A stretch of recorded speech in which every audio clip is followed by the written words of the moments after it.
I am so sorry. मी एका मीटिंगमध्ये होतो. आय गॉट टू नो की Bhairavi's husband is here. Nice. Bhairavi's husband. आता तेवढीच ओळख राहिली माझी. सॉरी. It's okay. मला जरा तुमच्याशी महत्वाचं बोलायचं आहे. आत्ता ऍक्च्युली मी थोडं ऑक्युपाइड आहे. But let's see. ठीक आहे, बोला. बसा बसा बसा. Just a moment. हां, एक 10 मिनिटासाठी मीटिंग पोस्टपोन कर. नाही, मला कोणीतरी भेटायला आलंय. नाही नाही, चहा कॉफी काय नको. हां, okay.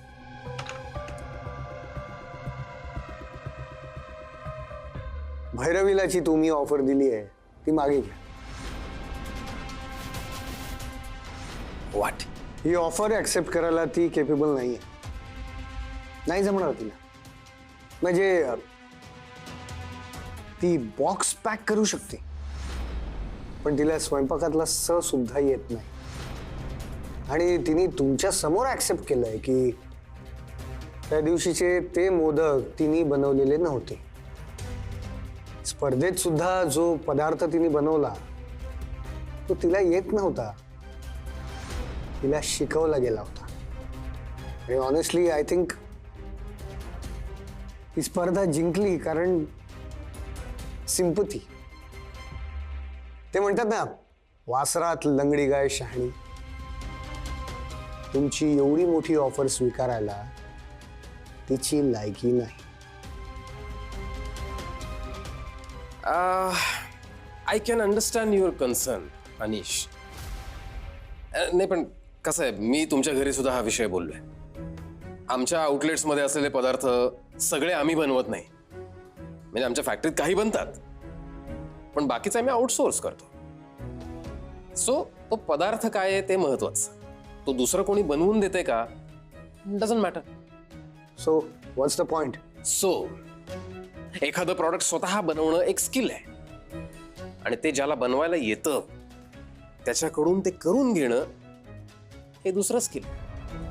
You are right, but wait. मी आमच्या भाषेत सांगतो. कसं आहे, पॉईंट नंबर 1, बिझनेसमध्ये प्रॉडक्टपेक्षा ते प्रॉडक्ट जो घेऊन येतो, डिलिव्हर करतो, त्याच्याकडे ते डील जातं. भैरवी मोदक घेऊन आली, सो डीलची ऑफर भैरवीसाठी आहे. पॉईंट नंबर 2, इथे ऑफिसमध्ये ज्या डील्स दिल्या जातात, जी टाइमलाईन दिली जाते, ती खूप महत्वाची असते. मी स्वतः 15 दिवसांची टाइमलाईन दिलेली आहे, त्यामुळे त्याआधी मी डील मागे घेऊ शकत नाही.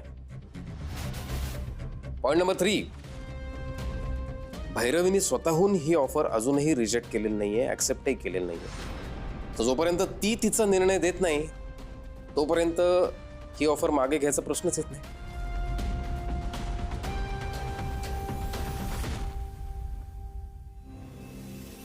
तुमची कुठलीही ऑफर भैरवी ऍक्सेप्ट करणार नाही.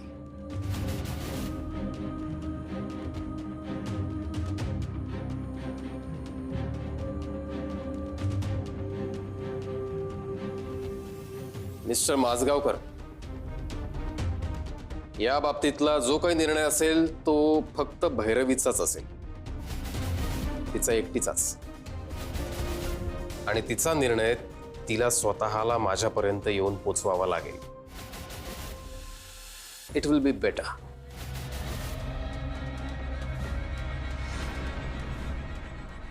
एक मिनिट. जस्ट मला एक प्रश्न पडला, इफ यू डोंट माइंड. कॉम्पिटिशनच्या दिवशी तुम्ही भैरवीला सपोर्ट करत होता, प्रोत्साहन देत होता, पण मग आता असं का बोलताय की मी ऑफर मागे घ्यावी? कसं आहे मिस्टर सुखटणकर, बायकोला एखाद्या गोष्टीची हौस असली ना की नवऱ्याला ती करावं लागते. हो, तिला स्पर्धेत भाग घ्यायचा होता, पण तिला कॉन्फिडन्स नव्हता. त्यामुळे मग मी स्पर्धेत आलो, तिच्यासाठी 4 टाळ्या वाजवल्या, तुमच्या शब्दात तिला सपोर्ट केलं, प्रोत्साहन दिलं, बस. भैरवीने जर ही ऑफर घेतली ना तर आमच्या घरात खूप प्रॉब्लेम्स होतील. तुमच्या भाषेत सांगू? पॉइंट नंबर 1, स्मार्टनेसच्या जोरावर एकदा चमकणं आणि रोज न चुकता तेच तेच काम करणं यात खूप फरक असतो. पॉइंट नंबर 2, पैसा. तो कोणाचा काय असे ना, वाया गेलेला मला आवडत नाही. हा हा हा तुमचा जो एवढा मोठा ब्रँड आहे, तुमची एनर्जी, तुमचा मौल्यवान पैसा, त्यापेक्षा एखाद्या डिझर्विंग कॅन्डिडेटला द्या. हो, त्याचं आयुष्य सुधारेल. आणि पॉइंट नंबर 3, भैरवीने जर ही ऑफर ऍक्सेप्ट केली तर आमच्या सगळ्यांची आयुष्य अवघड होतील. नाही नाही, मला कळलं नाही. म्हणजे भैरवीने जर बिझनेस केला तर तुमची आयुष्य अवघड होतील? हाव? ते का आणि कसं हे तुम्हाला नाही कळणार. तुमच्या फूड इंडस्ट्रीतलं एक एक्झाम्पल देतो तुम्हाला. तुमचं जर बॉक्सचं पॅकेजिंग सुंदर असेल पण त्या आतला पदार्थ जर चवीलाच चांगला नसेल तर काय उपयोग आहे? मोठी ऑर्डर तुम्हाला त्या पदार्थामुळे मिळते, ते पॅकेजिंग आणि बॉक्स बघून नाही. बरोबर ना? आय होप तुम्हाला कळलं असेल मला काय म्हणायचंय ते.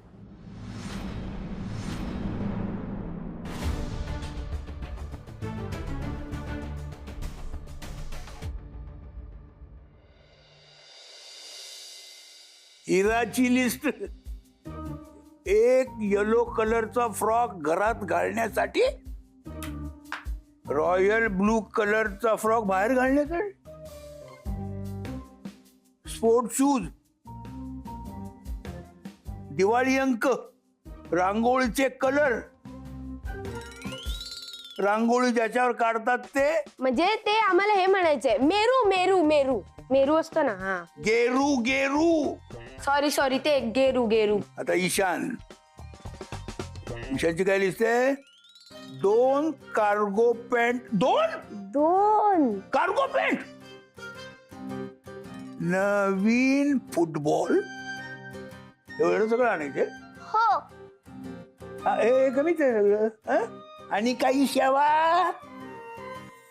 म्हणजे आधी तुम्ही एवढंच आणा, मग बाकीचं आहे ना ते नंतर सांगतो. जशी आपली आज्ञा. आम्ही ना सगळं प्लॅन सेट करून ठेवलाय. आम्ही दिवाळीची टू डू लिस्ट बनवलीये. आणि तुम्हाला माहिती आहे आजोबा, या वर्षी आम्ही दिवाळी किल्ला करणार. किल्ला. हो, आणि थोडे म्हणजे अगदी थोडेच आम्ही फटाके वाजवणार आहे. कारण मदर अर्थला ते त्रास होतं आणि नॉइज पोल्युशन आणि एअर पोल्युशन पण वाढतं म्हणून. आणि मग दिवाळीचा फराळ कोण करणार आहे? गरम आहे गरम आयो. झालं. माकडाच्या हातात कोलीत दिले. अरे कमी द्या त्यांना, कमी द्या. खोकला लागेल त्यांना तेलकट खाऊन. असू दे रे दादा, दिवाळीचा फराळ पोरांनी नाही खायचा तर कुणी खायचा? आणि एवढं नाजूक नाही करून ठेवायचं. नाही, पोरांनी. बरोबर आहे. अबाले शंकरपाळे गुड बेटर बेस्ट. सह्या नाही चकली ना, शंकरपाळी एकदम मेल्ट होते. आणि चकली ना, चकली क्रिस्पी झाली. खा पोटभर खा. सह्या काय रे? ए कुठे निघालीस स्वारी? काय? Hang on. हा, हे बघा ना, मला खाली कोणीतरी बोलवत आहे, मला जायला हवं. ए, तुला कोणी हाक मारत नाहीये.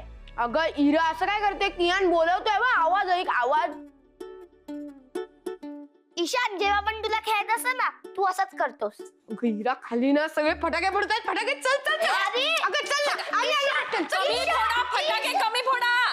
मला पण आवाज येतोय. मला खालून कोणतरी बोलत का? नाही काम करा. हा. बापा माय शंकरपाळे. थापाडी पोरं झाली आहेत रे. एक नंबरची लबाड आहेत आपली पोरं. त्याला वाटतं की आपल्याला काही कळतच नाहीये. वय आहे त्यांचं. पण एक बरं आहे ना, तो आल्यामुळे घरातलं वातावरण बदललं. ए भैरवी, बाबा मी मी खाली जाऊन आले, माझं जरा काम आहे, आलेच.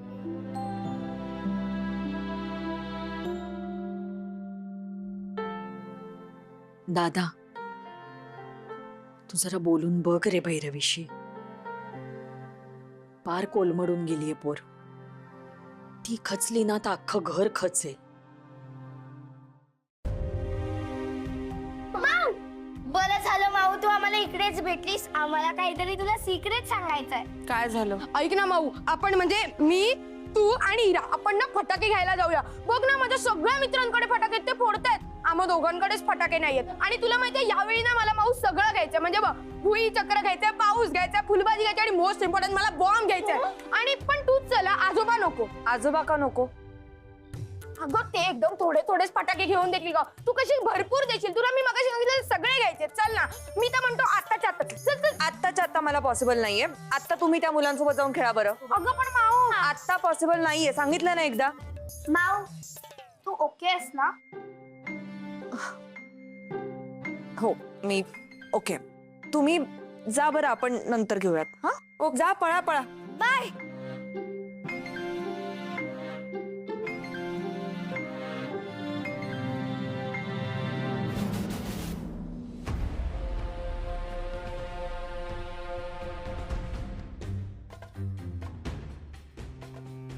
मी राजनच्या ऑफिसमध्ये जाऊन आलो. Rajan, I am so sorry.